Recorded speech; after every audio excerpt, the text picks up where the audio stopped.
By the way, why would you leave Jaden Daniels? You got to protect the kid too. That's another guy. I mean, Well, it brings up a great question. Wiggin' whack. Elmer Fudd clever? Don't make me laugh. The fact is, Elmer Fudd is the dumbest hunter I have ever had the pleasure to encounter. Okay, Wabbit, we'll see whose IQ is PU.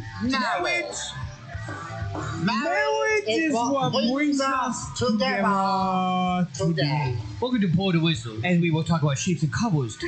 Tell you what, we'll just talk about shapes and colors now. I think that is a good discussion to have right here. Shapes and colors? No. Another thing we learn at school is how to count. Can you help me count these cars? No. 1, 2, 3, 4, 5. Great job. Blow the Whistle, your greatest little internet radio show everywhere you go. Always live on SportsTownChicago.com.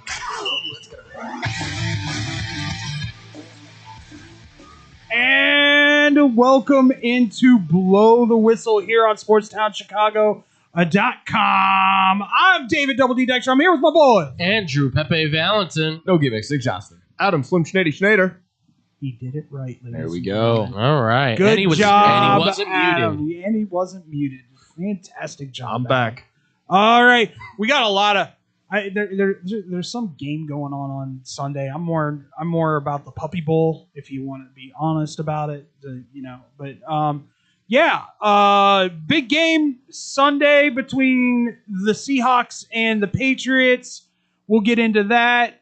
We also are going to talk about the class of 2026 Hall of Fame, and also little news out of Cleveland, not surprising by anyone in this room, I don't believe, but also it means they got to go and find somebody now. So that being said, and then we're going to go off the rails as we always do. Probably tell you about my weekend adventure that's going to happen tomorrow. So that'll be fun. Yeah. All right. Somebody's birthday's coming up here in a couple days, so it's a birthday weekend. Happy birthday to you, man. Not me. Oh. Ray. Yeah. Nice. Ray turns. Here's the one that'll blow your mind, Andrew. Ray's turning 7. I know. She was the cute little girl. She was tiny. She still is the cute little girl. I She just know. knows how to talk smack to you now. Yeah, and also can choke people out of it. Yeah, this is true. Very true. Very true. All right, so let's dive into this. Sunday is the Super Bowl, ladies and gentlemen, and it is pitting the juggernaut that is the New England Patriots versus the juggernaut that is the Seattle Seahawks, and everybody's going to be tuning in, listening, watching, whatever it may be. I'm going to go around the room and just kind of get everybody's kind of assessment of this game. What do you think it's going to look like? How do you think it's going to look like? And then maybe a final score prediction from everybody. Sound good? Good? Sounds like a plan. All right. I'm going to start with Andrew. Go.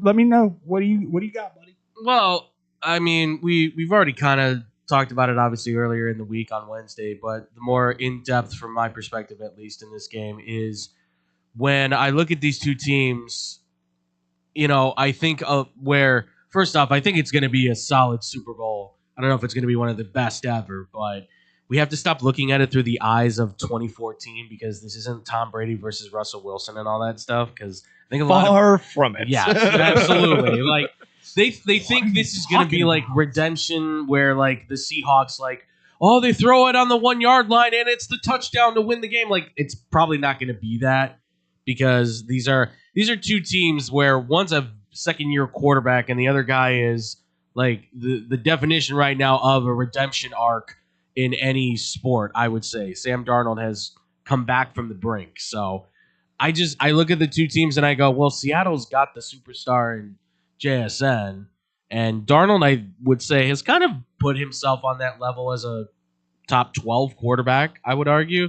I look at New England and I go, okay, Drake May, Christian Gonzalez, who else? and I kind of just fall short on that. Like Trayvon Henderson is a maybe, but they pushed so much with Ramondre Stevenson that I feel like he just got lost in that shuffle when he clearly should have been the starter from day one. So where I'm sitting at right now, I think it's going to be where Seattle has a team that has been together for the long haul. They just finally got the quarterback right. And with New England, it's like, we're here and we've had success and good for Vrabel, but there's so much. Yeah. And deservedly so. But there's so much I feel like that they're missing key components in certain spots. They don't have a star edge rusher. They don't have they don't have like a real go-to guy at wide receiver, that they're going to be very limited. So I sit here right now thinking I think the Seahawks have not just, I think you were the one that said it, like you could push it to 7.5 instead of the 4.5. Yeah. I think it was. Like it feels like you might even be able to go beyond that at this point, because I don't feel confident in what I'm seeing with the Patriots. The team feels good when I've watched them play. Oh yeah. I think you're the one that said he hasn't seen the end. He did not see the end of that movie, clearly. Yeah. I'm giving credit to New England to get here. Like they could surprise us, but all of my energy is right now going to Seattle because it's a veteran team that feels like they have everything in place to make all the plays at every level, offensively and defensively, and special teams wise too. Has this not felt like the least Super Bowl weekend of all time? 100%. Yeah, Like, 100%. There's been no feeling like here, at least within my friend group. Are you saying you didn't watch the Pro Bowl on Tuesday? Not even a chance. It definitely feels that way. Just like maybe it changed, but the report was that even when you were flying into the airport to get to like Santa Clarita. Santa Clara. Santa Clara, thank Yeah, you. Santa Whoa, man. That's I thought okay. you were trying to say Santa Clarita, and I was like, I don't think that's it. Beats me, That's somewhere kiddo. out there in Seattle. So, as long as you don't spill any on me, I don't care. But like I said, apparently from flying in, it's like usually you're like, oh my god, Super Bowl! Like you got the welcome to Super Bowl 60. You got jerseys, a bunch of fanatics. There was like nothing that was even like an inkling of like, oh, the Super Bowl is actually happening here. So again, maybe that could have changed throughout the week. Maybe it did. But this kind of feels like when you're starting Madden up and you're just like, I'm gonna start one of those little franchises. I'm gonna skip this year and maybe I'll just go on to the next year because I got a bunch of contracts I got to worry about. And then you skip to the playoffs and you're like, oh man, a Sam Darnold-led Seahawks team is facing a Drake May. This is exactly how it feels when you're simulating in that. So It's like a fever dream. it's for the first time in a long time, probably since I was a little kid and really didn't pay attention to football, that like I don't really have that same feeling that the big celebration isn't happening type deal. And like now I'm kind of in the sense of like I have no skin in the game. Sure, I can make an emotional attachment and be like, okay, Sam Darnold, this, that, and the other can maybe give the underdog story, sure, or flip it and be like, oh, Drake May, the young led quarterback, and take the new reign, the new realm from the Tom Brady led Patriots. But I'm out here just like I just see this as let's make some money. Like this is just dollar signs. I have no skin in this game. I have no emotional thing in this game. So I'm just going to be gambling my balls off. And I'm going to be live betting a lot for like the first time because I just haven't been betting at all lately. Just on the side note, but just like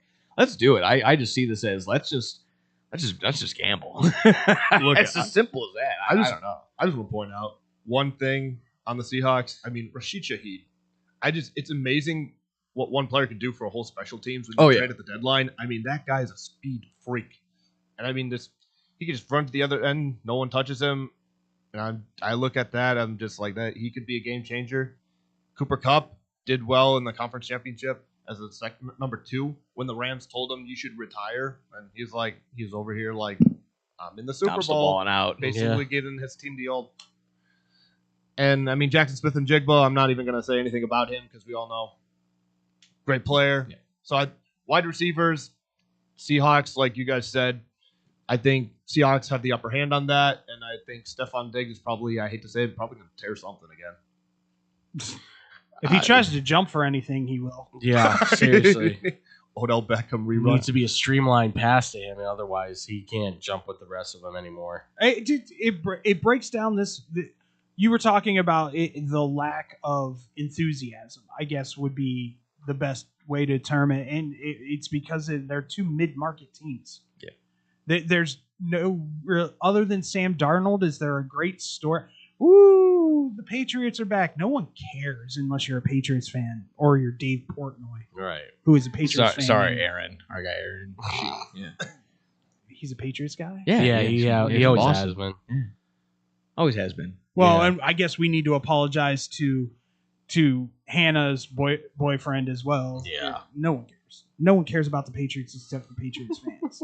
Like, at least, if you got Chiefs and Eagles, you've got probably the soon-to-be GOAT, I believe, in Patrick Mahomes playing against the forever hated Philadelphia fan base. Is it the lack of celebrity boyfriends or girlfriends that are involved in this? Well, it's the It's the lack of celebrities in general. lack of celebrities in general. Fair. Biggest supporter of the New England Patriots right now is Dave Portnoy, and how many people can stand Dave Portnoy? Kirk Cobain's He's trying, but he's in the a sky. niche taste. He's an acquired taste. Did you watch his race against a fellow Barstool employee No, where I it heard looked about like it. his leg was about to fall off? He's 50. I could run better than that, and I've got a up Achilles. It looked like his whole left leg didn't work. It was weird. He's not an athletic guy. Although- he's not. He's Although really I not. will say, in this, It's all that pizza. this sounds funny. He's running on breadsticks. I was gonna say prototypical Jewish athlete. I mean. Tell that to MJF. Yeah. I know, He'll put you in a pretzel. but the stereotype, I should say. I'll say this much: for all the lack of luster, I think there's a good reason. I think the Patriots should feel extremely happy and lucky that they're even there. 1, 2. The Seahawks are a different animal this year. Yeah. And everybody was on the side of the Minnesota Vikings when they were like, well, we're gonna let Sam explore what Sam needs to explore. We think we got our guy. And Sam Darnold has now proven everybody wrong. Everybody wrong. You got a GM fired, man. Yeah. Basically. Actually got 2 GMs fired because they fired the Jets, so. Yeah. To me, it just the build up to this is not going to be what it is. I think we have a decent game for the first half. That's kind of where I was kind of leaning. I think Seattle takes control in the second half and just Never lets go. mollywop. I could see that. Mollywop. Just, yeah, like a 1-score game going into the half, and then Because Seattle just kind of goes run gangbusters. once again, Jackson Smith Ninjigba, by the way, Drewski butchered his name. Did last he? night. Oh, he called him the N-word. That's not. Nope. Can't do that. Just say JSN. If you're not sure, just go JSN. Well, he dude. said it right. He said it right the first time, Yeah. and then mispronounced it the second time. Then pronounced it with the thing that I'm not allowed to say because of the tone of my skin. Correct. You look up for Josh just mouthed it on the side. Josh said, "You get no card." Nor would I ever use it even if I had the card. And then who was up there with him? I can't remember who was up there. Just looks at him and goes, "It's Ninjigba."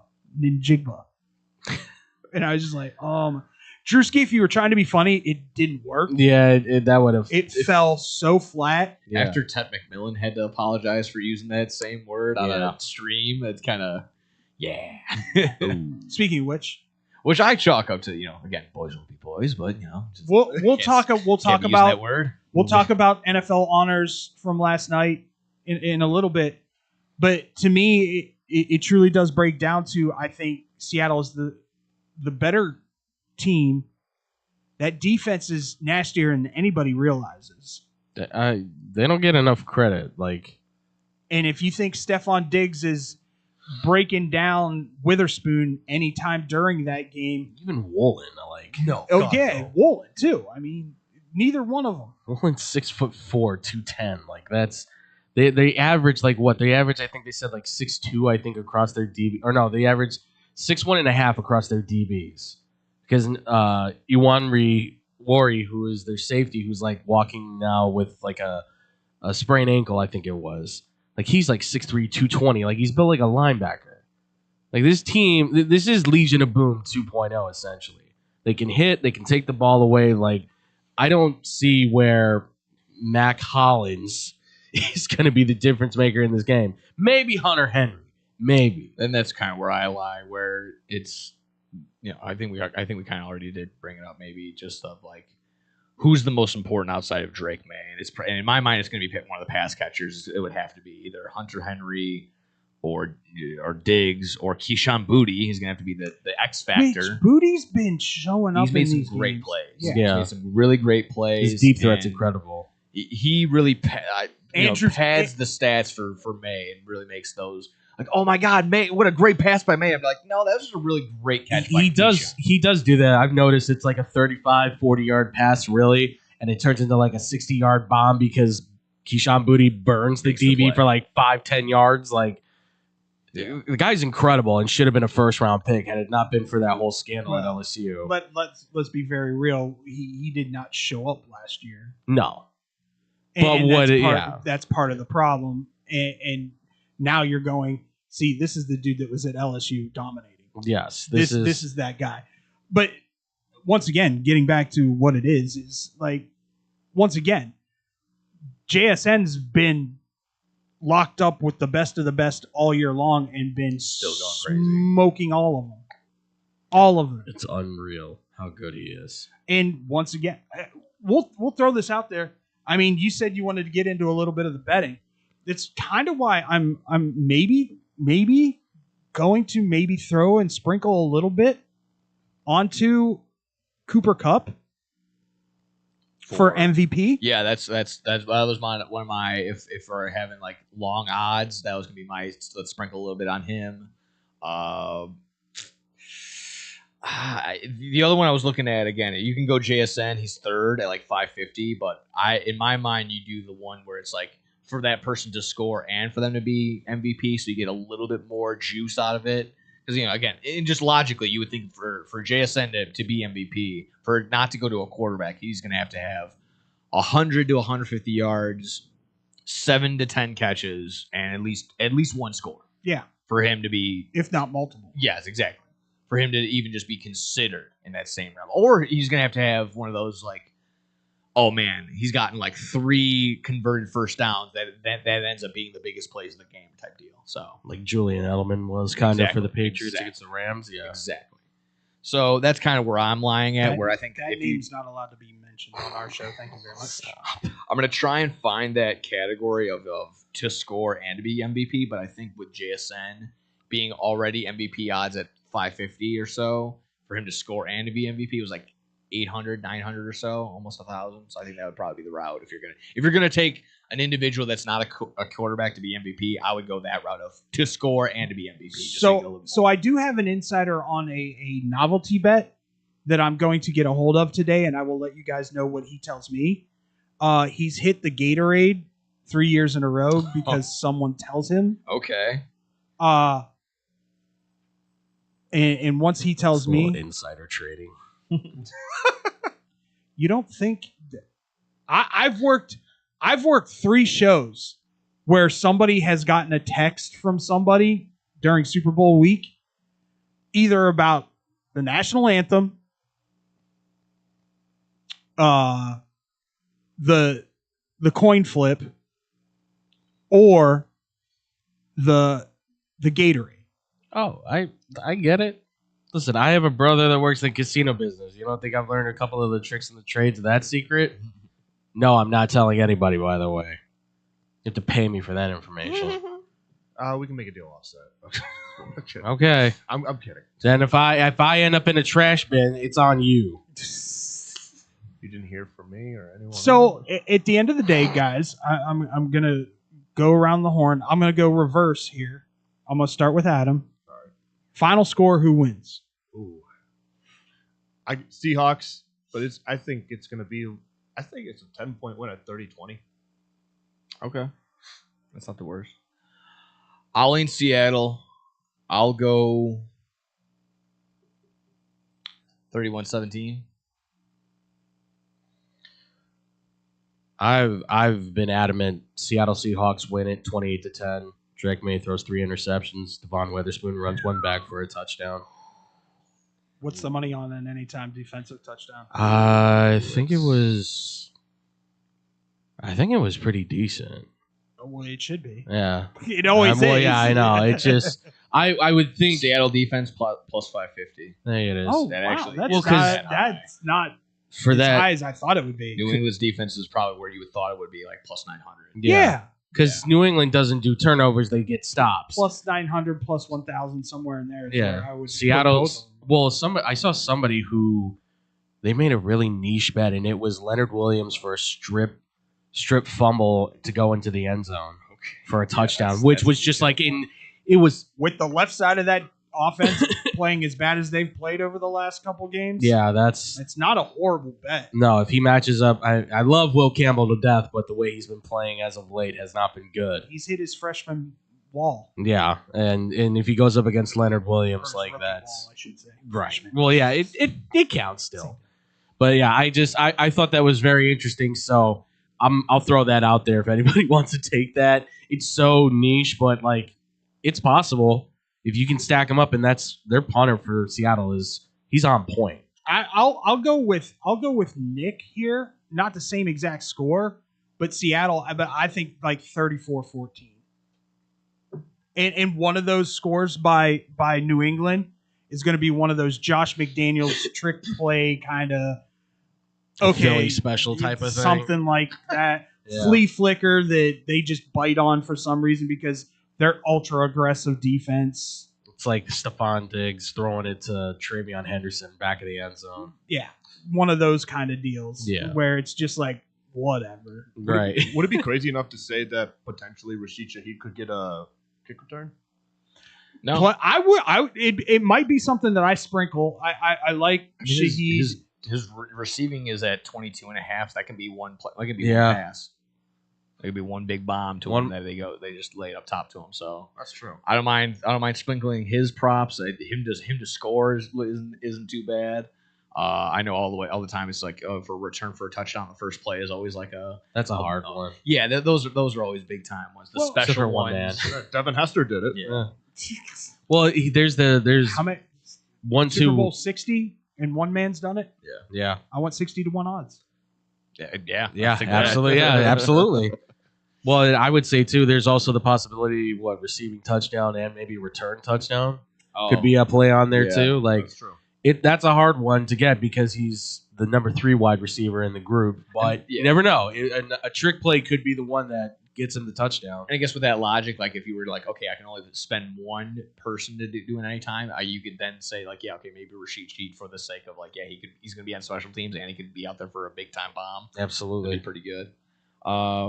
If I can just share this last thing on just like Seattle and like why I'm just not necessarily rooting for them just as a whole, but just for sure rooting for a guy in Julian Love, one of the defensive backs back there. Local man, baby. Yeah, local from here. My friends actually played with him at the Leiden Bears level of things. Okay. He obviously went on and played, I believe, high school ball at Notre Dame. Then obviously would later go on and do his college run.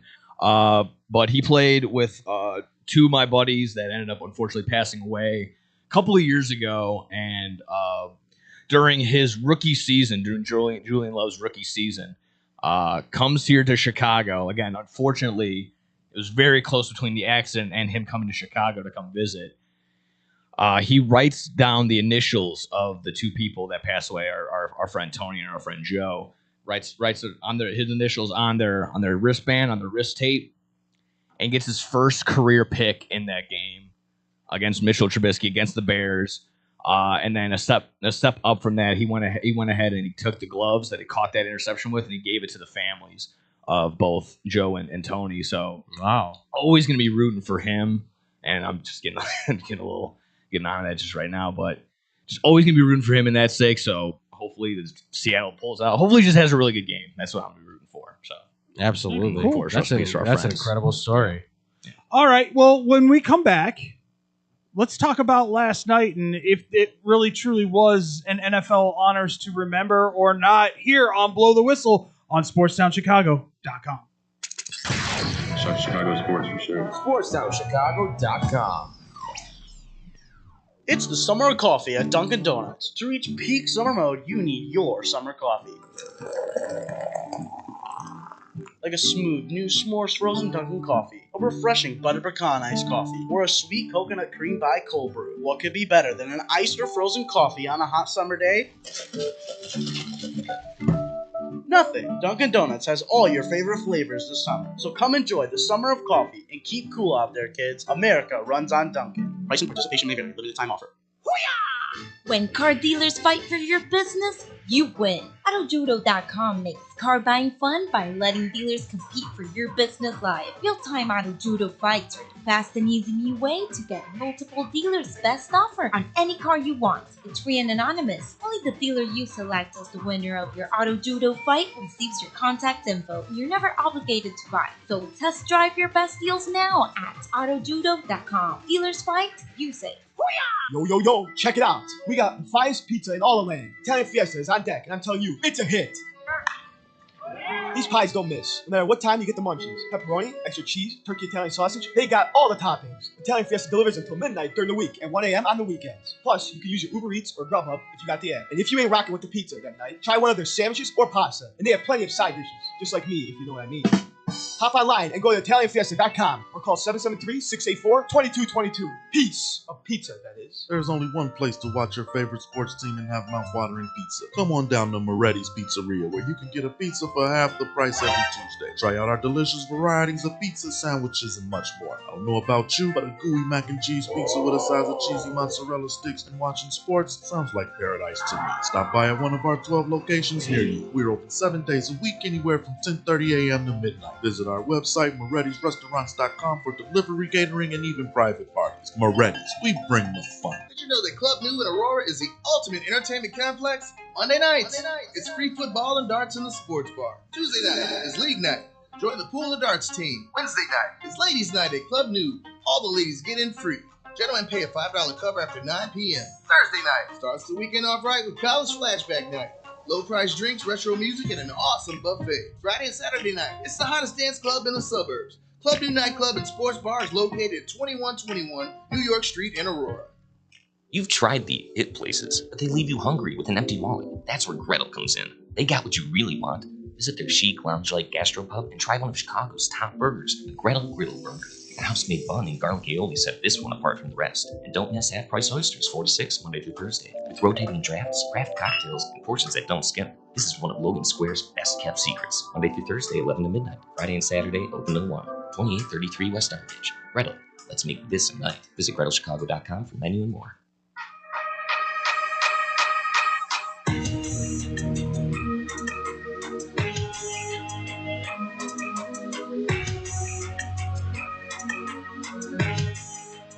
Welcome back to Blow the Whistle here on SportsTownChicago.com. I'm David Dykstra. I'm here with Andrew Valentin, Nick Johnston, and Adam Schneider. Adam Schneider. Yeah, that's what it is. Adam Something Schneider. like that.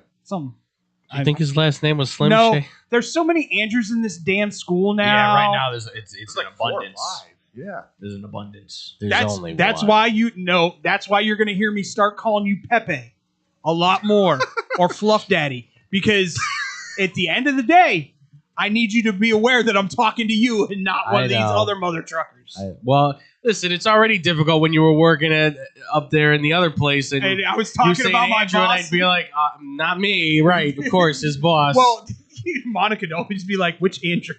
Fluff Daddy, Makes you're sense. playing a dangerous game. Playing a dangerous What was your game. nickname when we were doing the live podcast? Fluff Daddy Guapo. He's in my phone as Fluff Daddy. Okay. Hit me up. All right. For those of you who paid attention last night, NFL Honors was on.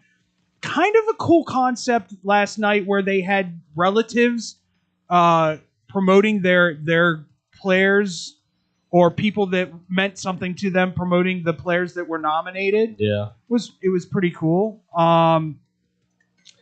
Let's start off with some of the ones that you feel. Did anybody have a moment with anybody who won an award? No. I mean, this was kind of makes all the sense. Obviously, unanimous as it should have been. Myles Garrett for Defensive Player of the Year. Which I love that they had Michael Strahan giving out the award. Did not see there. it. That's really cool. Yeah. Again, class act. That's a classic. Absolutely. Josh over there giving his thumbs up. He mentioned a Giants player. I mean, I'm sure if one of us was on the Drake May side of like he should have been MVP, but all of us were kind of on like, yeah, it probably should be Stafford. It should have been Stafford. Yeah. And the acceptance speech was phenomenal. He brought his 4 daughters up there with him and then proceeded to tell everybody he's coming back. Yeah. Which I don't know if I've ever seen McVay smile as hard as he did in that moment. Puka was going crazy. All the Rams guys were just like, yes! We're so happy. Yes! That was good. Thank God. I mean, again, obviously, if Egbuka was making a good early showing early on, but he kind of fell off. I feel like definitely much Tech McMillan deserves offensive. McMillan deserved to win that award. Protector of the Year to Joe Thuney. Not going to hear a complaint out of a Bears fan. Which kind of surprised me that Thuney won it. Not he was one of the best blockers all year. Not a huge surprise. Yeah. But the fact that, there were some other...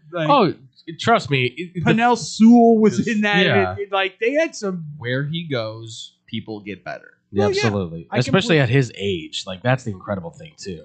He's figured it out. On an award aspect, the Cleveland Browns had a win, having not only Myles Garrett, but Carson Schlesinger. I can't even say his last name. Schlesinger. Good for Cleveland on that front, but I mean... Has that ever happened where Rookie Defensive Player of the Year, and Defensive Player of the Year? I don't think so. Same team? I don't know. Been a minute if it has. To me, that was the one where I was like, I get it. He's had a great year. He's had a great year. I agree with and the fact that his dad was the one that announced the winner that's really cool. Was really cool. That was awesome. Just again, you weren't asking, but 33rd pick overall, he led all rookies in tackles, 146, and had 11 tackles for loss this season. He was just everywhere. Well, and I'll be honest with you, I had skin in the game. I'm not gonna lie. Okay. Wow. I mean, that's fair. If my boy had decided to play in the first half of the season like he played in the second half of the season, there would have been no doubt it would have been Abdul Carter. Okay.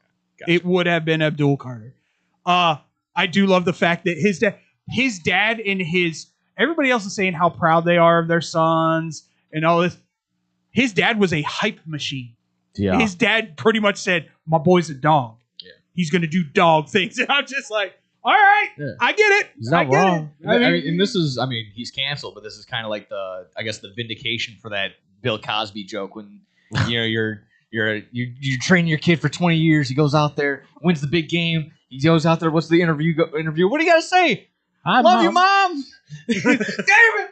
Well, that's okay. So this may have been that. We're like, all right, Mike, and finally have my dad come out and say how proud he is, or something like that. Puka or McMillan has a very special relationship with his mother. Oh, his family's huge, and he said did not realize he was Hawaiian. Yeah, Puka? No, not Puka. McMillan. Okay, gotcha. First off, Puka, that should have given it away. Puka, yes. Yeah, Tedero McMillan. Yeah, he's Hawaiian, or Samoan, however you want to. American Samoan, Hawaiian, Polynesian. There you go. Yes, acknowledged.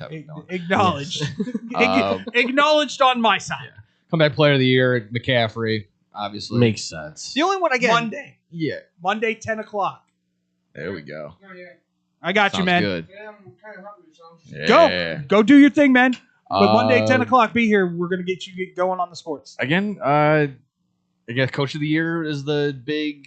Not even controversy because you can make. I guess I'm fine with Vrabel. It's not the controversy. I think who won. It's just the fact that there's people who are upset that Cohen got like 12 of the votes, and Ben Johnson only got 1. Oh, that's ridiculous. Yeah.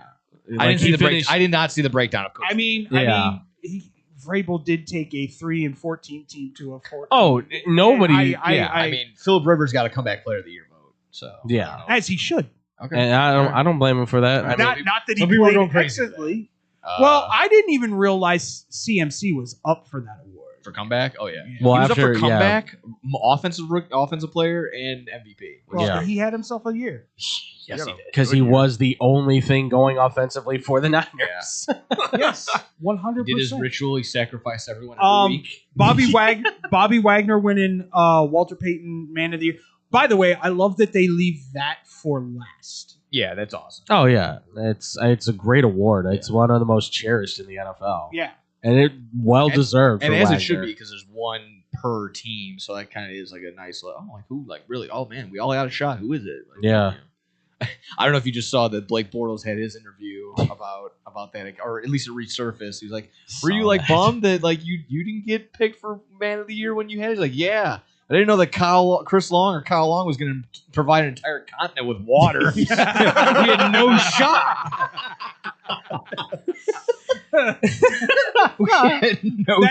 That's like the year that they had the flooding in Houston. That's right. And Yeah.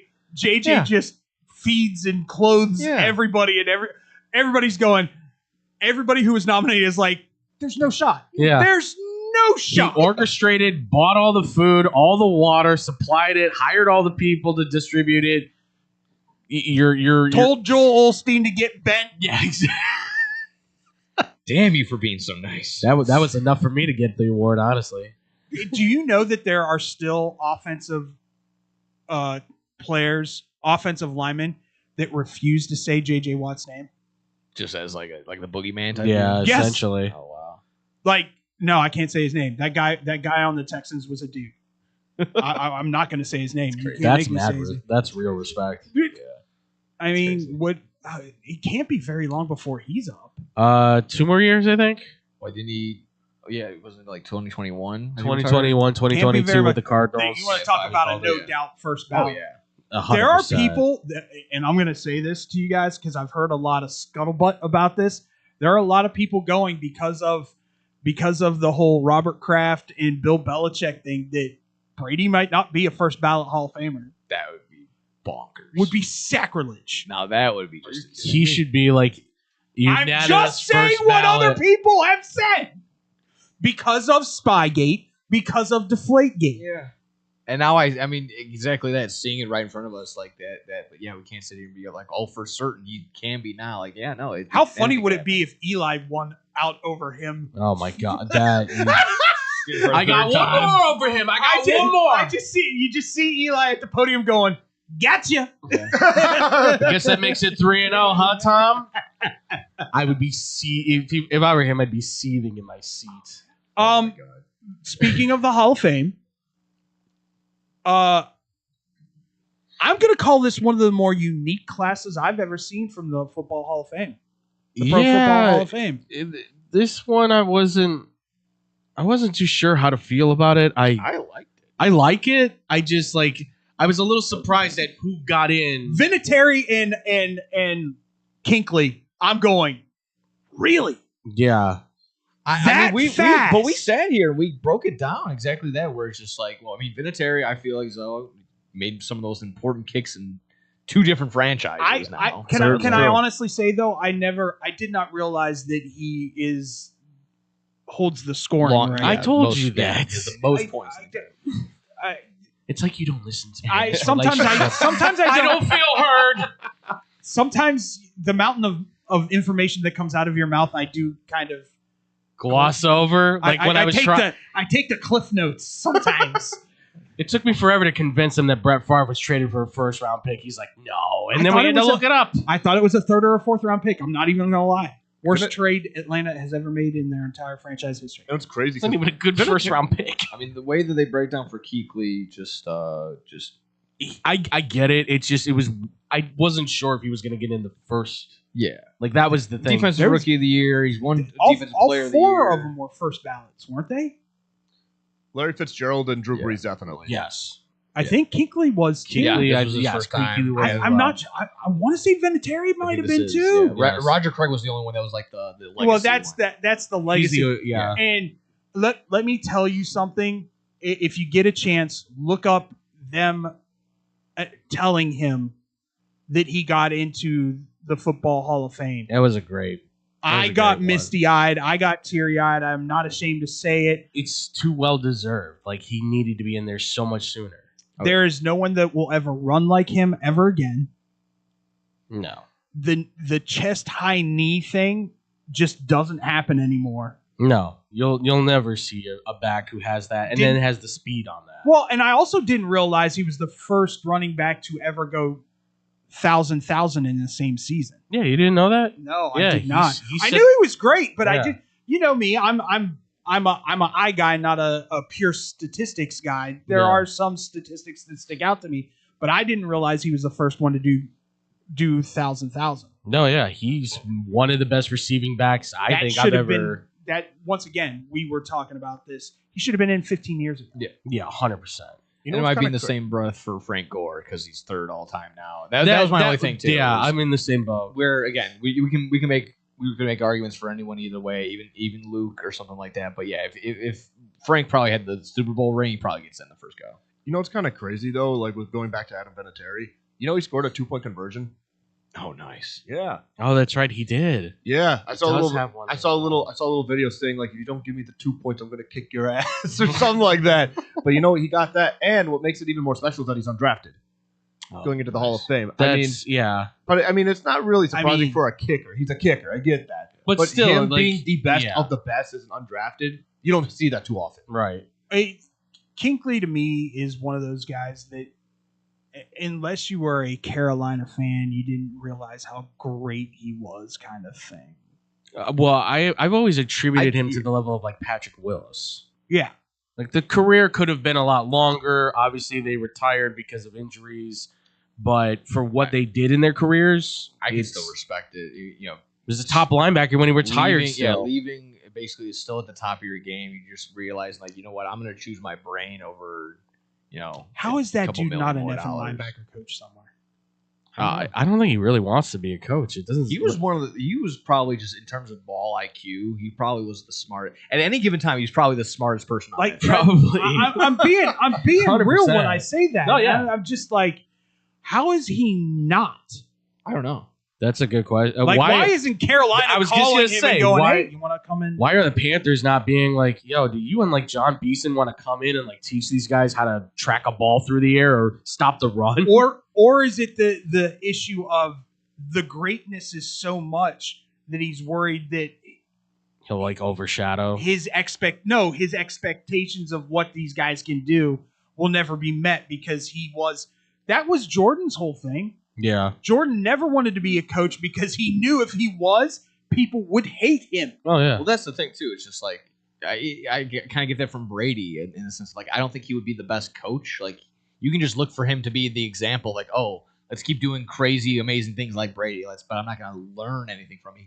Some people just can do that and they just can't teach. Like it's kind of that mix. That's why those backup quarterbacks always make like those perfect coaches. OCs and QB Yeah, coaches. or out head there. coaches. Yeah. So it's. I mean, no matter what you were hitting, if you could throw a dart on that class, Or I you think just were go to hitting Mount somebody. Union University and play football and decide we're all going to become the elite of the elite. Yeah, of course. Of coaching staff. Yeah, absolutely. But no, this Hall of Fame class is excellent. Next year's is going to be just as good. Like, there's some guys even that are still going to be around from this season that I think are going to get in.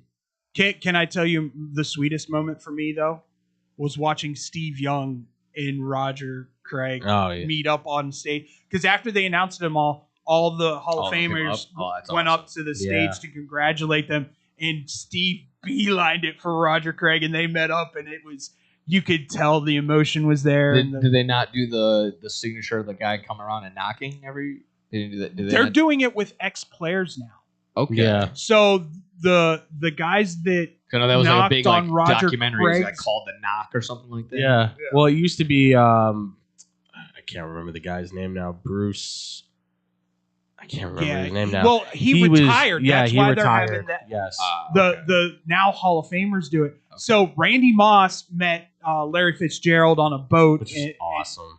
And it's your hero. You're meeting your hero. Well, yeah, not knowing that Moss had such an impact on the early years of Larry Fitzgerald on how to be a professional wide receiver in the NFL. And also, too, Randy Moss looks really good for everything like he's been going through. Yeah. Like, he looks fantastic. Props to him. It's just that charisma. When you have that positive mindset all the time. Absolutely. One of the most well-liked wide receivers, too. He was rough for a while. He was dealing with a lot. I can't remember who it was for Roger Craig, but they were former 49er. Yeah, they was it Rathman? No, it wasn't. No. Rathman's not a Hall of Famer. I know he's not a Hall of Famer, but it still would have been one of my all-time favorite fullbacks. I know. I would love for him to have been the guy. They were former 49ers. I just couldn't remember who. Yeah, I don't remember now. I know for the Panthers they had Julius Peppers because. Oh really? Yeah, well, because that was his guy. Like that was his dude. Oh, like that was the guy. Boys. Because Julius Peppers was the one that said when the Panthers drafted him, he's like after the first practice he went up to Kuechly and said, "This is your defense now. I'm gonna eventually retire. I'm old, so this is your defense." And then obviously he went to Chicago. So then he's like, "All right, it's all you, buddy. Here's the keys." And like, took no, over. legit, it's yours. Yeah, you're gonna have to save them.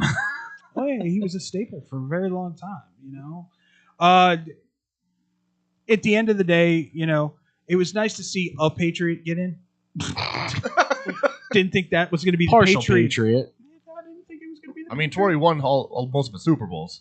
That's true. He's also the kicker with the most Super Bowls. I mean, look, as far as Belichick and Robert Kraft go, they'll get in next year. You think? I think so. Whether it's together or not, they don't have to hug each other. They're never going to do that. But they'll put them in. They'll put them in at the opposite same. ends. Yeah, they'll put them at opposite ends and be like, "You got in and you got in." Congrats. Yeah.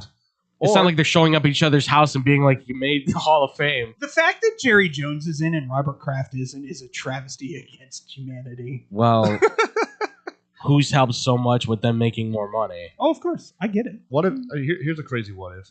What if they waited until Brady was eligible? That would be kind of funny. That would definitely be kind of funny. Hey, it's just you never know. So who wants to take credit for me first? 3 years from now? Yeah, it would be. To me, once again, the fact that Eli's not, I figured he wasn't going to get in on the first run. he's not going to get in until like 2030. No, 2028. Big Ben's next year. He gets in before Big Ben. No, he doesn't. Yes, he does. He should. Ben's got better numbers. Okay. Maybe not better postseason numbers, but better numbers. Okay. He does. Yeah, he does. He does. He does. He has, and he's got more wins, obviously, than losses too. So, but if you're getting on a guy for deflating a football, I think you're going to get on Roethlisberger for deflating a woman in a. Yes, yeah. So I think that's probably what. No one else was going to say that. Yeah, no, you got. I'm just. No, I beat it around the bush. Allegedly. I beat it around the bush, and you got to it. Allegedly. Yeah. I mean, it doesn't crash and burn like he did on that motorcycle. So. I think South Park did my best, like their best representation of that. When you have a girl, you make sure you pay her at the same time. They're every time he talks. But once again, like you've got Big Ben next year.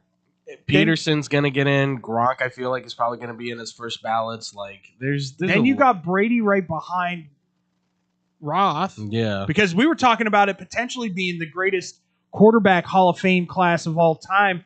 Because Roth and Brady originally retired at the same time. Right. Who's gonna show up for him though? Roth for Brady. For Brady? Edelman. Gronk. Gronk, you think? Gronk. Okay. I got a list up here for the Not Aaron? potential 2027 Hall of Fame players. No, he's just hanging out. Yeah, Richard Sherman's almost at the top of this list too for 2027. Oh, there's Sherman's a first ballot Hall of Famer. You can sit here and say whatever you want about Richard Sherman. Richard Sherman's a first ballot Hall of Famer. Gronk. I borderline him, but I could see where he gets in. Antonio Brown. Well, he's dealing with some stuff right now, so wherever the hell he is. You said if he gets out on bail, you said Alex Mack. Alex Mack, you guys think should be a first ballot? I think he was the best center of his generation. Andrew Whitworth. By far. Le'Veon Bell, ladies and gentlemen. Le'Veon Bell. Yeah. They don't even. Here's how left bad for the Jets for less money. No. You already lost. No. So they have the emblems of the teams they play for. Jets aren't even on Le'Veon Bell.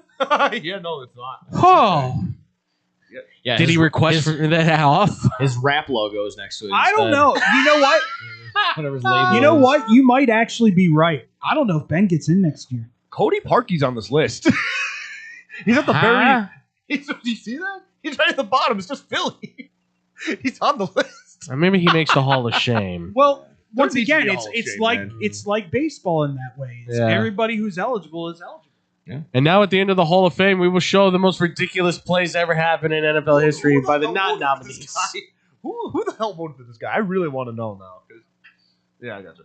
No, Andrew Whitworth, Whitworth, absolutely yes. is going to be first ballot Hall of Famer too. He was too integral as a tackle for the Bengals and then for the Rams. And I interest anybody in a little Cam Newton. He's got the MVP, but he missed the Super Bowl. And Here's a debatable one. I'll give you a debatable one. Okay. Jimmy Graham. In. I would say he's in. One of the best tight ends ever. Yeah, He's in there. First ballot? No. No, I Third I time be around. I wouldn't be surprised if he does. Yeah. Not. Because what he's got like over 9,000 receiving yards, like 80, 90 touchdowns. Malcolm Jenkins. I could make it. I love Malcolm Jenkins. I can make an argument to see him in. Is that the Hall of Very Good though? I think that's where you're touching with him. Is like I thought he was always a top safety. It's just I don't think he gets enough credit for what he was doing because he helped the Saints, he helped the Eagles. Like I don't know. I give him his props. Yeah, I get it. But yeah, that might be the Hall of Pretty good. pretty good, very good. Aaron Donald's getting. Yeah, Oh, that's no. first ballot. Listen to Unanimous the first four names What? on the 2029 list. Oh, Okay. God. Okay. Aaron Donald, Okay. In. Julio Jones, In. Jason Kelsey in, In. and Patrick Peterson. in. Matthew Slater's Fletcher Cox. Fletcher Cox, I think, might be just very good. Yeah. I don't know if he's a Hall of Famer. He's one of the best defensive tackles of the last decade, I'll say. Jason Pierre-Paul's on this list. Giant. Well, he's got. I give that he's got 2 90 thumbs up. He's got 9.5 reasons as to why.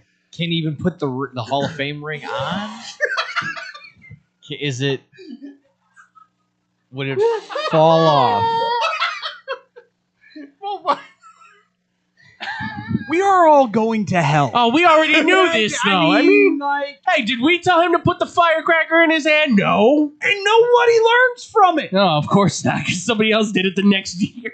Not only that, you had what's his name? Former Bear. Oh, yeah. I can't remember who. I can't remember his He's on the name. Chargers. Yeah. Khalil Mack. No. Running back. Oh, running back. I have no idea. Blinded himself. Yeah. Oh, I don't know. I can't remember. Oh, Najee Harris. He There. went- Oh, yeah. not Steeler. Steeler. Yeah, My Steeler. bad. Steeler. Seems like a smart guy. Yeah. All these people like that. That's well. Just light it and stick it in the ground. How hard is that? He's gonna have a hard time finding his way to the Hall of Fame. Hey, I don't want to hear about your personal life. Listen, when the ground's just soft enough. All right. It's like warm apple pie. These next few years, I Move don't over, see a groundhog. significant. So 2029 this is 2029, right? 29, yeah. I do not see a significant quarterback in that class. I think by that point, Eli, that might be Eli's year. That yeah. Ryan Tannehill's on this list. Screw it, Eli's screwed. The Hall of Above Average. I think that by the time 2029, you're hitting the point of like we're getting to where quarterbacks kind of started to drift away. Like, we're gonna have to wait does for this Arch group. Manning make it into the Pro Football Hall of Fame before his uncle? Wow, that'd be funny. That'd be. I mean, what that would be posthumous now for Eli if that happens. Here's another question, and I'll throw this out there, and I think he's already eligible. Mm-hmm. Andrew Luck, not gonna get in. just too short of a career. Too short of a career. Yeah. Fair. That's fair. Joe Burrow's gonna make it in though because he's gonna have a Hall of Fame career by the time it's all said I don't and know done. who else is gonna make it out. Injure himself. I don't know who else is Yeah. gonna make it in the class of 2028 because it's Brady and JJ. Essentially, Young Wei Koo with the legendary grass kick. No, I'm kidding. He's still playing. I know. Hey, you're welcome for that one, by the way, Josh. You want to talk about the guy who has the yips? Woo! Koo! Yippity doo dah, yippity yay. His career for the NFL might be done. You'll see him in the UFL or CFL. Well, you never Kicking listen. grass. Guys have been revitalizing their careers there in the UFL for kickers. Like they've been finding new air there for some reason. Look at Jake Bates. Jake Bates has been kicking great for the Lions. Kind of has to now. Other than that, anything else you guys want to talk about last night's NFL honors? Is I didn't really watch it, but I will say from what I saw, I thought it was a good. They always put on a solid award ceremony. I think so. Who's the host? Was it Keith? Ham? Oh, John Hamm. Oh, okay. Well, then it was a handsome night. Then I'm sure. Who was it? He was saying something to somebody, and the guy goes, "Love your meme." Don't know who you. Oh, it was Bijan because Bijan was DJing. Oh, what? Bijan Robinson was DJing the awards. Yeah. And he goes, Ham was like, "I love all your stuff, man. You're an amazing player, blah, blah, blah." And Bijan goes, "Love your meme." He goes, "Well, what about my other stuff?" "Love your meme." He's good. He's a good. That show, by the way, rocks. I will say. No, it's his new show on Apple TV. Neighbors. Oh, when he's like, Yeah. the one Friends and Neighbors. Friends and Neighbors. Okay. Friends and Neighbors. Yeah, where he's I didn't- dancing, and yeah. that's where the meme comes I from. didn't know that. I knew it was a new show. It's a pretty darn good show, I Okay, will cool. say. It's John Hamm at his finest. I like it. Yeah, he's always been good. Good peoples. Absolutely. All right. So when we come, we're going off the rails, right? Off the rails. Off the rails? Do we I want think so. Do we want to touch on the Jim Swartz thing before we go?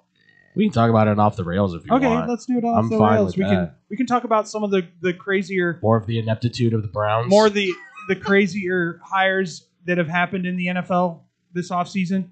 We'll talk about that next here on Blow the Whistle on SportsTownChicago.com. I sound a little cocky, but I think we're legends in Chicago. We really are. SportsTownChicago.com. We're all looking to save $1 these days, right? Well, Pino's Old Man is the perfect spot for pizza lovers with the $10 and under menu that'll make your taste buds and your wallet happy. Fried chicken sandwiches, just $6. It's so good I had to start working it just to eat it every day. That's not all. Grab 2 large one-topping pizzas with extra cheesy goodness and a 2-liter soda for just $26.30. Plus, order online and get 5% off exclusive deals. Family owned and operated for 30 years. Open 7 days a week and until 1 a.m. on Fridays and Saturdays. Check them out on the corner of North Main and Willoughby. Pino's on Main. your new Oh my favorite God, I pizza need some Pookie's crack cake. Pookie's crack cakes. Yeah, girl. You ain't never heard about the best crack cakes in Chicago? They're right there in the Bronzeville area, right at 105 East 47th Street. They're moist, delicious, premium homemade cakes made fresh daily. One bite and you're addicted. They got the caramel cake, butter pecan praline, and red velvet. Ooh, and don't forget the strawberry lemonade and a chocolate Oreo dream. They're open Wednesday through Saturdays, 11 to 6 p.m. Sundays, 11 a.m. to 4 p.m. And they're closed Mondays and Tuesdays. Early arrival is highly recommended. First come, first serve. They give out tickets at 10 a.m. Just mention you heard it right here on Real Girl Talk Radio, and you'll get a free butter cookie with your purchase. Make sure you follow them on Instagram and Facebook at Pookie's Crack Cakes. Girl, where you going? I gotta go get my crack cake. Let's go. Looking for a great bargain? Want to find cool collectibles? Need to get fresh fruit and vegetables for the family? Come on down to Swaparama. 3 great locations, 42nd and Ashland in Chicago, Melrose Park, and Alpha, with hundreds of indoor and outdoor vendors selling clothing, tools, electronics, and much, much more. Have stuff for sale? Become a Swaparama vendor and turn your hidden treasure into cash. Visit their website for market days, hours, and vendor information. Go to swap-o-rama.com. Swaparama, the first name in flea markets. There's only one place to watch your favorite sports team and have mouth-watering pizza. Come on down to Moretti's Pizzeria, where you can get a pizza for half the price every Tuesday. Try out our delicious varieties of pizza, sandwiches, and much more. I don't know about you, but a gooey mac and cheese pizza with a size of cheesy mozzarella sticks and watching sports sounds like paradise to me. Stop by at one of our 12 locations near you. We're open 7 days a week, anywhere from 10:30 a.m. to midnight. Visit our website, Moretti'sRestaurants.com, for delivery, catering, and even private parties. Moretti's, we bring the fun. Get money for that old car sitting in your driveway today. No more insurance payments. No more playing taxi for your friends and your family. More room in your garage with Winning Auto Wrecker. Winning Auto Wrecker comes directly to you and takes that problem car away and off your hands. Call anytime, day or night, at 888-555-0910. Or go to winningautorex.com and we will take that junk off your hands in no time. You win, we win with Winning Auto Wreckers. This is your home for sports. This is the best fans in the world. No better team. SportsTownChicago.com. Are you ready for this? Valley View Automotive has all of the hottest SUVs you've been looking for. Enjoy a test drive and the opportunity to drive one of these powerful vehicles off the lot for half the price. Yes, half the price. Now's the time to get yourself to Valley View by car, on foot, or even by air to take advantage of this outrageous sale. You better get here quickly, because this promotion is only going on for 24 hours, and the automobiles are leaving the lot faster than you can say 4-wheel drive. Valley View Automotive, a dealership you can depend on. Hey, I'm Andy Griggs, asking you to help prevent domestic violence. Domestic violence isn't a woman's issue. It hurts all of us. Women are injured and killed every day by their husbands and boyfriends. So it's time for men to take action right now to teach boys that violence against women is wrong, to help prevent abuse before it starts. Call the Family Violence Prevention Fund at 1-800-END-ABUSE to get a free Take Action kit containing tips on what to say to boys. That's 1-800-END-ABUSE. Teach early. Indeed is the #1 job search user with over 250 million monthly users. Indeed's priority is to help everyone in the job searching process to find a job by uploading 10 new job opportunities every 10 seconds worldwide. With Indeed, you have free access to job searches, resume uploads, and company researches. There are over 10,000 employees at Indeed that pursue to help people find the job they are looking for. They connect with millions of people to new opportunities. Go to Indeed.com and sign up for free and create a resume and let Indeed do the rest to help you on your job search. Hey, I'm Jesus Mauricio. Be sure to tune in every Friday to listen to Zeus Off the Bat, a baseball talk show from 1 to 2 p.m. where I'll be discussing and updating you on all things about baseball. News, predictions, reactions, and more about the Cubs, Sox, and everything across the league. Happens every Friday at 1 p.m. right here on SportsTownChicago.com. Don't forget to follow and share our Twitter and Instagram with your friends at Zeus Off the Bat. Zeus Off the Bat. Blow the whistle. Going off the rails. The train!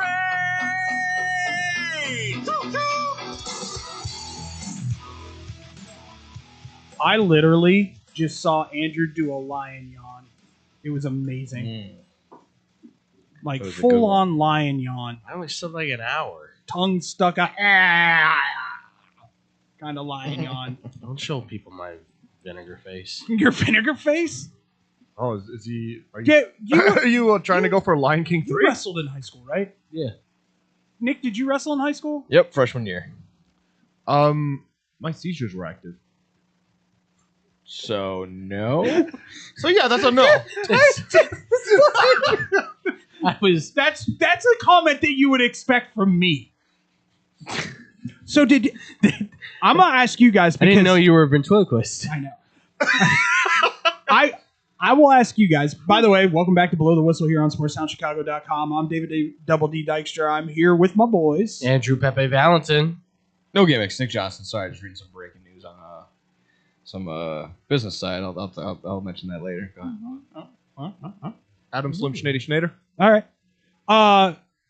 So I just want to talk to you guys. Like, how typically did your coaches have you guys cut weight when you were amateur wrestlers? Oh, I was in that weird realm where I was like freshman year I was like 140, so I was in between that like 130 something. 138, 145. Yeah, I was way too far off to cut and do 138 or whatever it was. Yeah. But I wasn't heavy enough to be at 149 or something like that. So I was like kind of hovering right there. So I was always wrestling like 10 pounds lighter than I should have been.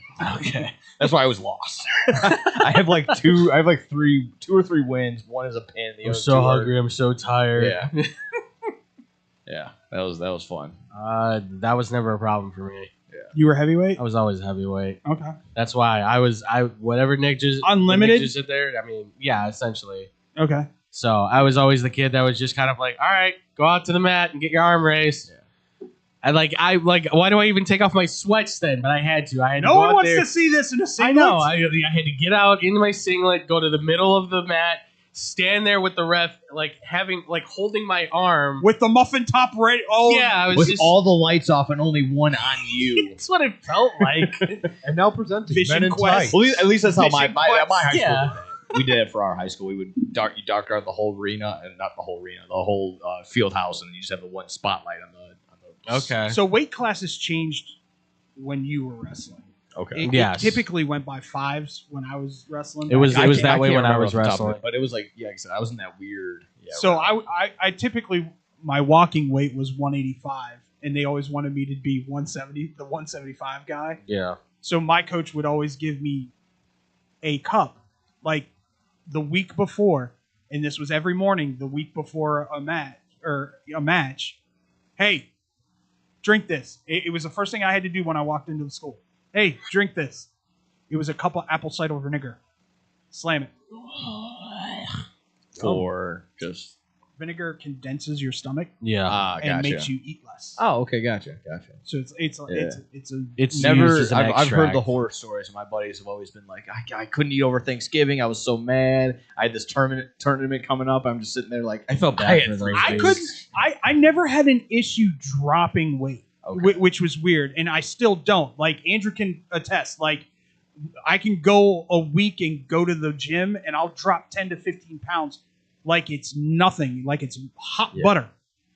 It's maintaining that because I'm a fatty and I like to order food, and it's not the healthiest of things. I think there was one time I was like on the border of, am I gonna make it? Am I not? And I, slept in my sweats to sweat out a little bit more. I got, I woke up. I went to the bathroom like 3 or 4 times. All to find out when you get there. Yeah, we're gonna add 3 pounds or whatever. They give you the leeway of 3 or 4 pounds. That extra. I'm just sitting there like, I can't raise my arms and legs. I'm so dehydrated.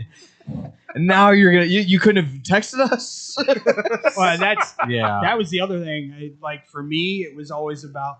I don't know how many wrestling officials have seen my naked ass in my lifetime, but it's quite a bit. What, like Mike Tyson? Oh, I'd have to drop trout because it was Homie, so if you, close. If you knew, the amount of bare butts that would be out at some of these wrestling meets I would be at would just be insane. Especially for my school. My school, I played soccer, man. my school was a cult. I'm just being honest. You went to Texas A&M? Yeah, no, close. No, my high school, Glenbard North, I will fully shout that out because they are psychotic when it comes to wrestling. Now, granted, they have maybe one of the best wrestling coaches in the history of the state, Greg Hahn. I'll give that guy all the props in the world. He's a fantastic coach. He retired and then came back because he's insane. But there was this whole secrecy of the gold dot. If you've ever been in this state, you probably have heard something about that. It's the secrecy thing with my school. Sounds like something Nick Cage would be searching for. It does. It does. It seriously does. We had that's part 3. Yeah, but we had 3-hour practices in a heated gymnasium that was specifically for the wrestlers. That would be cranked up to almost sometimes 90+ degrees as we're running and wrestling each other. You You never had a sauna room? Oh yeah. Oh, it was a constant. We had our where we normally practiced. Yeah. And then we had it wasn't literally a sauna room, but we call it the sauna room because it was right by the furnace of the school. And if you needed to cut weight, that's where you were practicing. If your wrestling room, practice room. Yeah, if your wrestling room is not in the bowels of your school's building, you're not No. in a wrestling high school. Yeah, ours was built basically with its own thermostat that he controlled, and he's basically like, all right, we're gonna start it at 75, and now we're cranking it to 100, and you have to do sprints up and down the mat. Oh yeah, they would do a hell week. I don't know exactly what it entailed. Oh but God!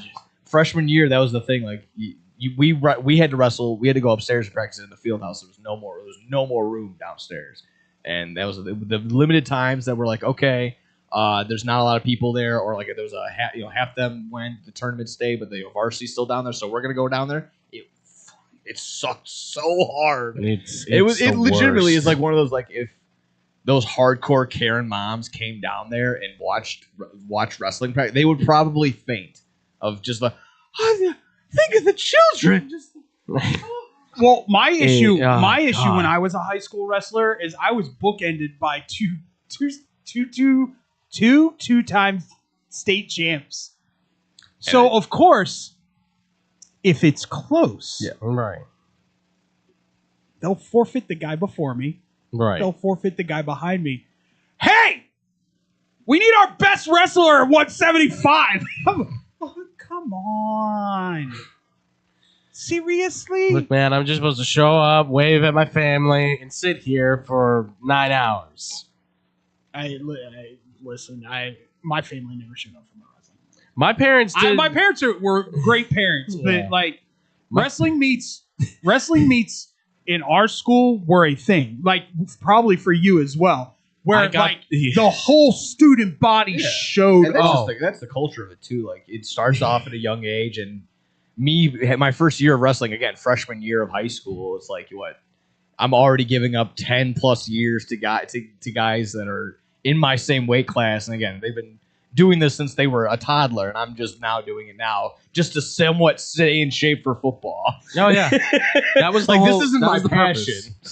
I'm just, my goal every day is to not get a skin infection. If I can do that, that's I win. For my high school, I don't know what this rash is, Mom. No, I got when I got impetigo, I was so mad. I was so pissed, and it spread so in such an awkward way.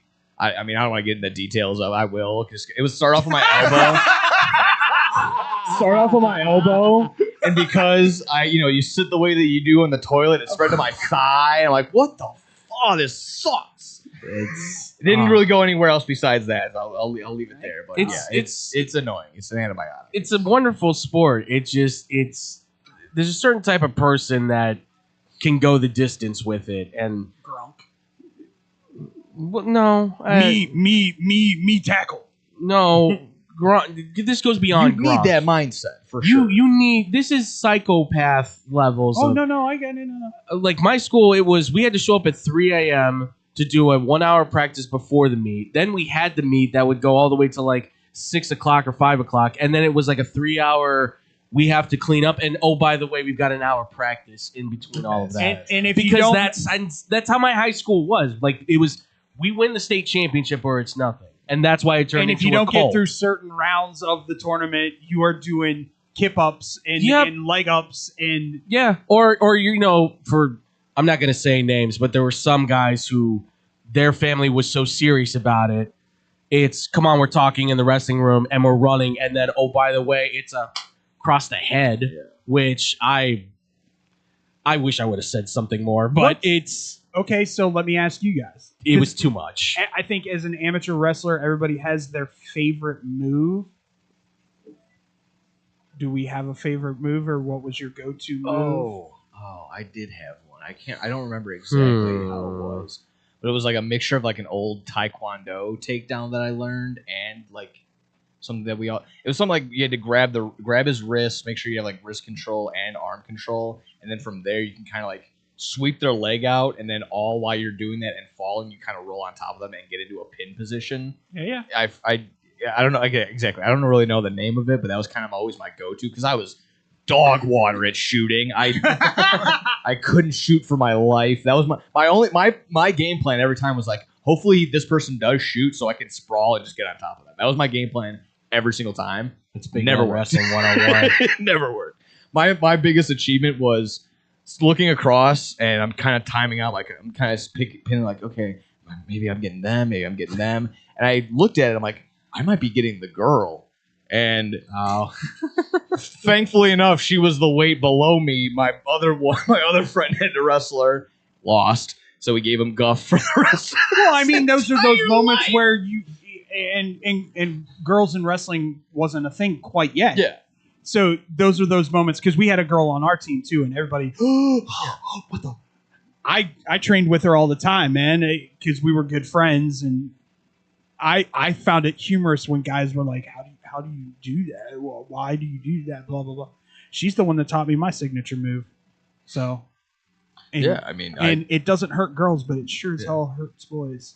Yeah. Oh, of course. I bet. My go-to was always, I always wanted it to go to the second or third period in every single wrestling match I had because I wanted to have top position. Okay. And it was a roll through spread eagle. Oh, yeah. I actually wrestled in middle school. I know that doesn't mean much, but I was that before the Caesars took over? Oh no, I was still medical breakdancing, but at the end of the day, you know, while going, look, man, I'm gonna live my life the way I want to. I'm gonna have fun with my disabilities here. I don't care. Medical breakdancing. Yes, I wasn't prepared for this. Look, what I did was I kind of stupid, but I took the guy. I think I grabbed his leg. He just like cartoon character, and then I freaking went on top of him. I rolled my arm behind his head.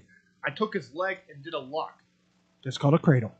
Either way, yeah, he got pissed because he lost to a guy that was like 2 years younger than him. That was always one of my go-tos. He threw his head at me. I mean, he threw his ear protection at You me. talk about psychotics. I had that psychotic mentality. Yeah. Because I always got happy when I heard this sound. Because I knew I popped somebody's groin. Yeah, God.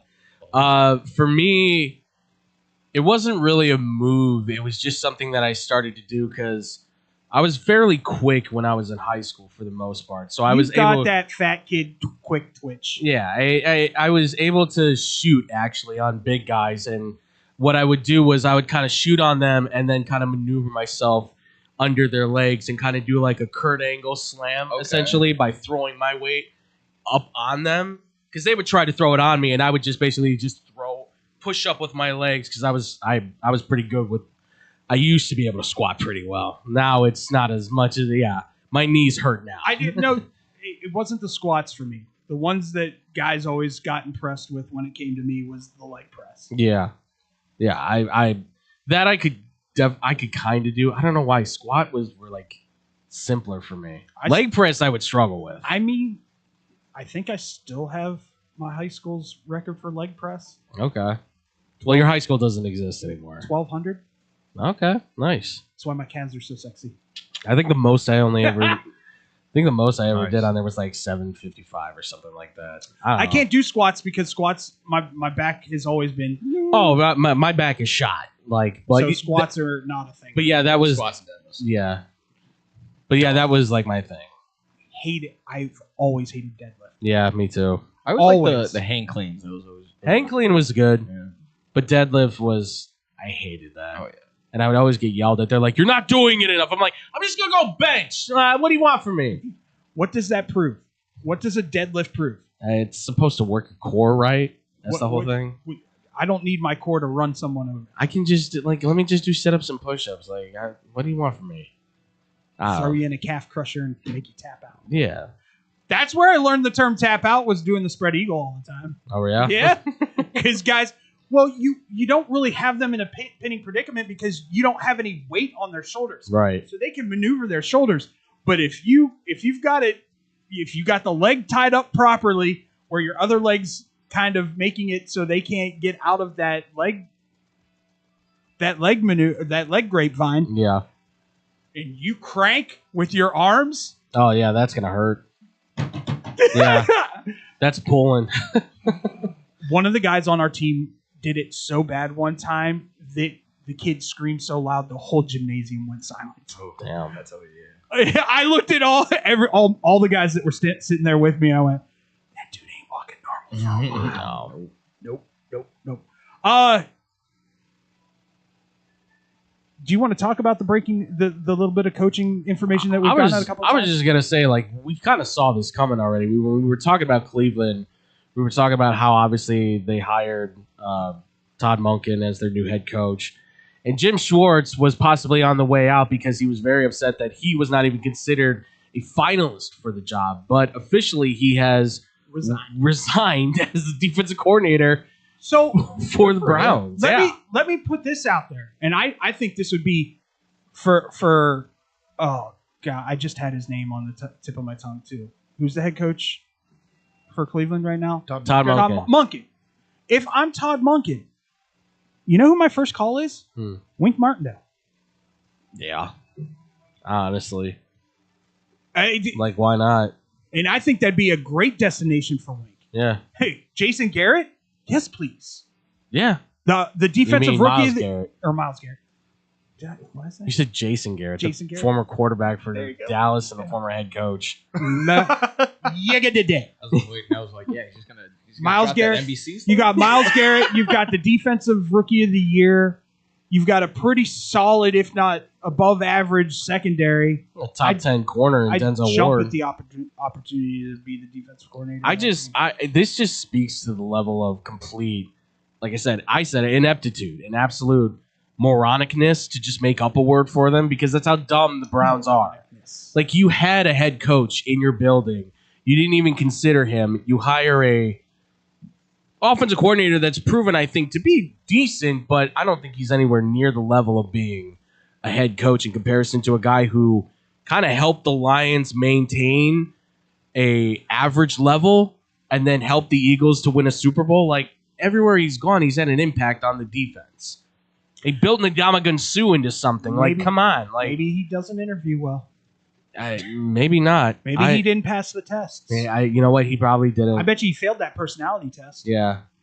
Would you start Shedeur Sanders? No. Get him out of here.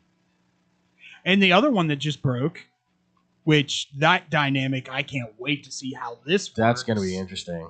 Sean McVay has hired on Cliff Kingsbury as his new offensive coordinator. There's a lot of ego. Well, he doesn't have his scrambling quarterback. Yeah. But I will say this. A lot of tight shirts worn too. I will say this. First off, there's no better place in the world for Cliff Kingsbury to live than LA. He is an LA 100%. guy. Secondly, imagine if he brought the air raid to LA. That's a high flying offense, and we just saw it. Josh gives it a thumbs up. Like this, we just saw what they were this year. I mean, imagine what they could be done next year. Up tempo. Yeah. And you just go, you look at Stafford, because Stafford's played enough now where he's smart enough to, if Cliff goes turbo. Well, that's going to be interesting too. Like Puka! Yeah. Like, does Cliff have his own inserts for the offense? Like, you would think, yeah, Sean McVay is going to have. I wonder if this is maybe a move by Sean. Yeah. To maybe take a little bit off of his plate. Could be.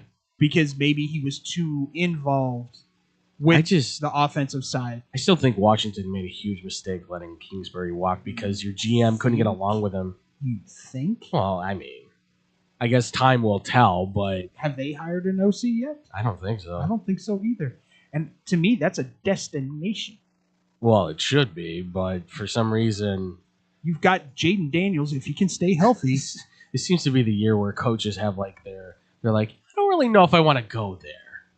Like, who wants to go to the Jets? I mean, nobody wants to go to the Jets. Dan Campbell ain't messing around. He went out and goes, hey, I already have an offensive coordinator, Kafka, but could you come in and just kind of hang out and teach the OC maybe how to be an offensive coordinator for a year? Damn it. I think Brendan Ayuk's going to Washington.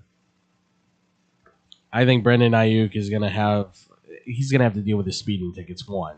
That's true. That's true. I think Brandon Ayuk is probably one of the more overrated wide receivers in the NFL. One of? I think he is the most overrated wide receiver in the league right now. Really? I would say. What has he done? I don't want to put him on that kind of pedestal. I mean, there are others. There are others. I mean, you paid the guy. Look, he's making the. Nick's going through his Rolodex.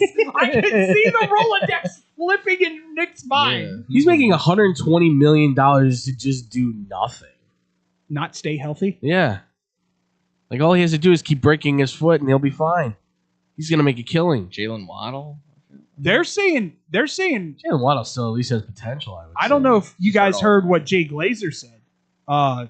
He expects Crosby to be gone within the next 2 weeks of the Super Bowl. Max Crosby? Yeah, As in, like, moved? yeah, moved. Would love that. Like, can they do that? I thought they can't make moves till trade. Teams that are in the offseason can make trades. Okay. I thought there was like, well, I'm thinking like free agency. I thought they couldn't really. All right, make moves Bears till then. fan, what would you give up? A lot. I'd be willing. How much is a lot? A couple firsts. If we're getting into players, I could throw DJ in there. I would do that 100%. Solves Solves the need for them. Well, not just for the reason of it gets DJ out of here, but it also It's the big contract. It also gives you the ability to go out. Because, ladies and gentlemen, I don't know if anyone's been paying attention or not. I can tell you right now, Andrew and I have been paying attention. This might be one of the deeper wide receiver classes in a very long time. Oh yeah. Although I did see they have crystal balled a certain Katron Allen to the Chicago Bears. Okay. I could see that. Yeah. If you don't want to keep DeAndre Swift, that makes sense. Yeah, I mean, well, not just that, but then it gives you that third option. Yeah. Well, and they got a clear cap space too, because right now they're sitting in the negative. So this is where which I don't understand because the cap went up. Yeah, but they still have to. They paid DJ Moore. They paid Montez Sweat. They paid both the linebackers. Like their whole they offensive paid line. Jalen Johnson. Yeah, their offensive line is getting paid a bundle. Like they're I think gonna have to Brisker shed some probably money. played his last down as a Bear. I think Brisker comes back on a discount contract because Could be. and I'll put it to you this way. He's getting paid. He should. He's getting paid if he plays the entire year like he played that Rams game. That's exactly, and I think that's going to be his argument. Like, that last game I did really good type deal. Now Are you looking at his. maybe potentially a bridge deal for a future like long-term deal? No. Okay. I think Brisker needs he might sign like a 2-year deal. Maybe even a 1-year deal to stay in Chicago. And if he does what he's capable of doing all year long and stays healthy, okay. then he's betting on himself and going, well, I want to be a part of this Chicago thing for right now. Oh, like a prove it deal. Yeah. 100%. 100%. I just haven't seen enough to just sit there and be like, yep, he's going to stay healthy all year long. He did this year. I mean, you but he didn't tackle yeah. this year. I mean, like he normally does. You can make the argument that is what Kevin Byard's going to be 32, 33, right? Like you could make the argument They're going to draft a safety in this draft. Well, yeah, and that's what I'm Without thinking is shadow that of if a you're not going to bring back Brisker, you could move Byard from free to strong safety and then go draft a free safety. Why would you do that when Byard? Because he's going to probably slow up. By, and you want Byard a free safety doesn't- that can be fast. Byard doesn't need to slow up. He just needs to continually watch the quarterback's eyes like he has been. That's all Byard does. Byard's never That's been fair. the fastest dude in the. I mean, you can go get the kid from Toledo who's just been a monster as a safety that you can get because you can get him in the second round and you don't have to worry about him being a first round pick. There's only going to be one safety going in the first round, so he's going to probably be the next guy that goes up. To the Cincinnati Bengals. Please, Caleb. Stay in Ohio.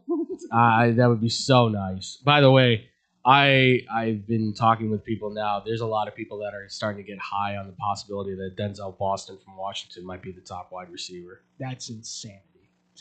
You look at his body of work, man. That That's could be insanity. There's a I've right already- now starter in him. I've already told you who I think the steal of the wide receiver core is going to be. It's Malik Mellon. I think he's going to be the steal of this draft because he's going to go late first, early second round. Yeah. And I think, let me say this. I don't think he's as quick twitch as Luther Burden, but I think that's the kind of quality because he's young. He's really, really young. Oh yeah. I don't know. I've watched the film on all these guys. Like every one of them has a chance, of course, to be something special. They all do. But if I'm Cleveland, if you're sitting there and you're hearing people go, Boston could be our guy before you get to that other pick that's in the 20s there from Jacksonville, I might use him as one of at your top pick. Because unless you're sold on a tackle like Fano or somebody else like Mauigoa is going to be there, they need a receiver, and he's 6'4", 209. I mean, it could be argued Tyson's that dude. You could argue Jordan Tyson's that dude, but the injuries over the last 2 years are what kills him. And Carnell Tate has all the ability to be that standout guy too, but I feel like he's one that will fit into a slot position and work his way up like JSN did. Like but go to a veteran-driven team where he doesn't have to perform right away. Because I feel like the Titans, Carnell Tate's the best route runner. Because the Titans, it sounds like the Titans are either going to go Carnell Tate or Jordan Tyson at receiver, or it's Ruben Bain or Arvo Reese or whoever's there at defensive I'm going end. to lean Ruben Bain, seeing how their new head coach is Robert Saleh. Yeah, well, I wouldn't blame him. I wouldn't either. That dude's nasty. That dude's crazy. Psychotic, yeah. Absolutely insane. All right, boys. One last question. What are we eating for Super Bowl? Gonna be the cliche. We're gonna have pizza and wings. I don't know anybody that does, but if you can get your hands on a buffalo chicken dip, I would just sit next to that crock pot all day long. If That's I could. my son's go-to. He makes it with that Cooper Sharp cheese, man. Okay. I forgot. I think it was. Well, I think when we came over for the Rumble. Yeah. That was the first time we had Monica makes a really good buffalo chicken dip. Okay. I haven't had one. The pizzas got not left alone, but the pizzas weren't eaten as much as all the accoutrements that we had going on. Okay. That's always good. I think when you bring out the basics are fine, but it's always the special stuff that's been made. I'm trying to decide if I just want to go just strictly appetizers, snacky kind of foods. I think you can always fill on that. You don't need the main meal kind of stuff. Oh yeah, no. Or do I get that beautiful pepperoni Walmart pizza that I enjoy so much? I mean, we had it here at the school. I'm Domino's. That's the way to go, baby. Yeah. Domino's. I'm just going to one with some of my buddies from high school that we're just gonna have the basic pizza, throw in the oven kind of thing. Basically that, from Walmart. My family There's apparently something to be said about that Walmart deli. It's got to be the deli pizza. Yeah. This one's just plainly for me. I say I buy it for the whole party, but I am taking it home and eating it all by myself anyways. Getting the giant jewel cookie that has the Super Bowl 60 Seattle and the cookie cake. I did that for the last 3 Super Bowls, and I find myself just me again? Oh no! I'll take it home. Exactly. You guys mind if I take this? Oh, okay, all right. Because you're eating it towards the car and stuff. No, please. I'm just having a slice. Having a slice of cookie. Yeah. I fold it up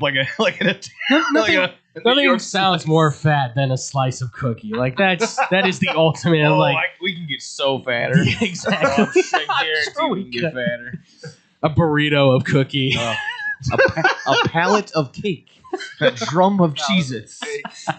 I mean, oh no, it's a hammock of cake. I'm sorry, it's the family. I would suggest to everybody for the Super Where are you Bowl, getting these units of measurement? do a little DoorDash and get yourself a piece of the eclair cake from Portillo's. Yeah. Oh yeah, that was my birthday cake. That's good. It's best. Good. It is to me the best cake I've ever had in my life, and I'm talking about homemade, whatever. I don't care. The eclair cake from Portillo's is something I damn. And you don't have to go fancy with it either, folks. We don't have to bust out like you don't have to get a $50 steak and Charcuterie board. Just eat a piece of Well, I lettuce. went to one once that they had like a fondue dip and finger sandwiches.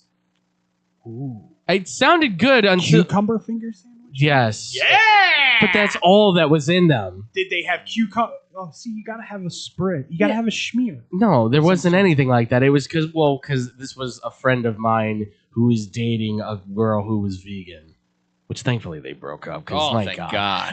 That's what I said. I was like, worst- we can finally go get ribs. Like, The- oh my God, I was so happy. The worst thing I've ever had in my entire life. We went to. It was the first time we had gone to Thanksgiving with Allie's family, and some of them are vegan for health reasons because they can't process like protein. Understandable. Cowards. True. But there was they had mushroom caps with pesto inside them. That sounds awesome. It was the most disgusting. I'm a big mushroom guy. Oh, Yeah, I'm a I huge am. mushroom guy too. But it wasn't the mushroom that was bad. It was the pesto. filler. Ugh. I'm going to say one of. And you know how big Uncle Mike used to be, right? Oh yeah, you told And me. He jammed stuff in his mouth. Literally put it in his mouth. Can't pick out. Spit it back out, and yelled at the top of top of his lungs, "Who's trying to kill me?"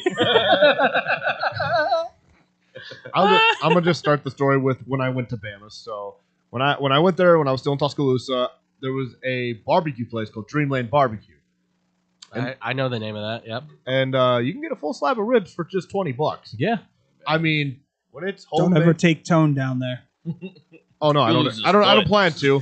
But I mean, look. Poor guy. Sorry, Tone. We love you, Tone. My We love- cholesterol's we love you, high, my my man. sugar's high, everything's high, Dave. What do I do? Look. Eat a salad. Hey man, you get a Have an big- apple. Have a food that hasn't come out of the air fryer. I don't know. Hey man, I make a mean Pop-Tart, man. There we go. I make me a mean Pop-Tart. Not good, man. Not good. Not good. I can't eat none no more. No, not good. Oh boy. Love you, Tone. Love you, buddy. It's just so Just like I feel like he feels like the Grim Reaper's just like tapping him on his shoulder. You can have no fun no more. I love Tone, man. Why He's the, awesome. Why the Grim Reaper had a German accent, I have no idea, but it works. Sure. for you, yeah. I went straight to Bill and Ted. Ah, okay. That makes sense. Oh my God. All right. Anything else, boys? Anything else? All I'm right, let's- hungry now. Yeah, I will say. I'm starving. Yeah. And now I want to, but now I think I'm going to choose a healthy choice. And my daughter's got dance practice, so I get to eat whatever I want to eat today. There you go. So I won't get to see her until. Oh, by the way, just let you guys know, we're going to Dave and Buster's tomorrow. Swag. Oh, For her birthday. She's gonna have a blast. Yeah. Always fun. She's getting a couple presents for her birthday. One she will never probably let go of in her entire life ever again. And the other one's she's a very artistic girl. Like I got her a 180 set acrylic marker set. Ooh, nice. And like a majority of the time that we're hanging out, she'll be using that and coloring in her acrylic color books. Nice. So that she just loves to color and loves to paint. So I got her some more paint canvases. Nice. There you go. Yeah. That's always good. Listen, I'm always in support of the arts, so by all means. It'll be me, Uncle Mike, Monica, and Raylan just chilling at Dave and Buster's. There you go. Painting. Hopefully having a good time, winning her some cool things, and I always find out exactly how much I have on my card as we're leaving. She'll go, so what can I get? I think I mentioned this before. I don't know if Dave & Buster's has made that transition, but other places that are kind of like that with the indoor arcade, it's not like credits anymore. It's time. Like you get you an do hour, time. or you get like 2 hours to do like play however and as much as you want, but you only get that time. Yeah, So- but Dave and Buster's still has their little store. Yeah. That's same thing. So that's where you get the. If you go to a place around here called Main Event, which is just kind of like Dave and Buster's, they do time. They don't do They don't do. So if you do well in the games, you get I think more Chuck E. Cheese does that now too. They do the time thing. Yeah. You I guys think heard of so. Round One Arcade, right? Most. Yes. It's a Japanese style arcade. It's up in Gurney Mills. Okay. They don't do time based, so Okay, you're that's fine. nice. You can just no. If you're if it's 18 or old, or if you're 18 or older, then you gotta get the hell out by 10, and then if you're like 21, you get the hell out by 3. Yeah. You can stay By the way, longer. Chuck E. Cheese pizza, most underrated pizza out there. I never I liked can't- it. I can't say that I would disagree. been But I'm again, years. that's coming from the guy. Domino's is like my number one, where Pizza Hut was my number Yeah. 2. So I am garbage. I can acknowledge that. Have you? Has anyone here out Pizza the Hut? Oh, you can't. Because it's not pizza. It's cardboard with cheese on top of it. No, It's you'll- all Tom oily. Brady would not put his name. You think Tom Brady would put his name next to That's the something? thing that confuses me. One of the craziest TB12. health nuts out there is like, here's this garbage in a box. I'm gonna put my name to it. I don't get it. They must have paid him a fortune. That's why all the Pizza Are Huts they are going out of desperate? business. Exactly. I think it was when we For were like talking about that, and 300 then like the next day or a couple hours later, I saw that in my feed, like WGN or ABC was like, "Oh, all the Pizza Huts closing." I got the same notifications, like 300 stores closing nationwide, and I was like, well, I think what they're did I call it? They're gonna do like a little Caesars where it goes away for a It's- while and yeah. they rebrand it and it comes back as like Pizza a Hut little Caesars. Express. Yeah. Or, yeah. Pizza Hut Go. Yeah. Pizza Hut Prime or Pizza Hut Prime. Pizza Hut Plus. Actually, that's not bad. You might want to trademark that. You can't have that Pizza Hut. It's mine. Pizza Hut, go! There we go. As in, go away. Because you make me go to the bathroom. There we go. Well, I mean, I don't eat there anymore for specific reasons. Or if okay? it was Dak Prescott, it'd be Tab Pizza. Here we go. Hut. You want to hear a quick little story? This is like maybe 30 seconds. When I was young, I couldn't. I had a hard time pronouncing hard words. So whenever my mom went to Don't think about it too much. little- Just let him talk. Just let him tell a Right. story. Just let him tell a story. My bad, guys. So when I went to Little Caesars, I would always ask my mom, like, "Hey, are we going to Little Caesars?" I'm not even kidding. I had a hard time. See, that's God punishing you. I've Because then you got seizures. I had seizures since I was 1. I've been breakdancing since I was 1. I've been breaking it down. I mean, There's no amount Hey, of holy did- water that could save us at this point. There's hey, nothing. Andrew, did you know that it's hard to pronounce hard words? You also know water's wet. Fire What burns. What are we? All right, everybody, go enjoy the Super Bowl. For me, David Double D Dykstra. Andrew Pepe Valentin. No gimmicks, Sig Johnston. Adam Slim Schneider Schneider. Stay positive, be positive, surround yourself with positive people, and positive things will happen for you. We'll talk to you on Monday. Reaction to the big game here on SportsTownChicago.com. This is your home for sports. This is the best fans in the world. No better team. SportsTownChicago.com. Are you ready for this? Valley View Automotive has all of the hottest SUVs you've been looking for. Enjoy a test drive and the opportunity to drive one of these powerful vehicles off the lot for half the price. Yes,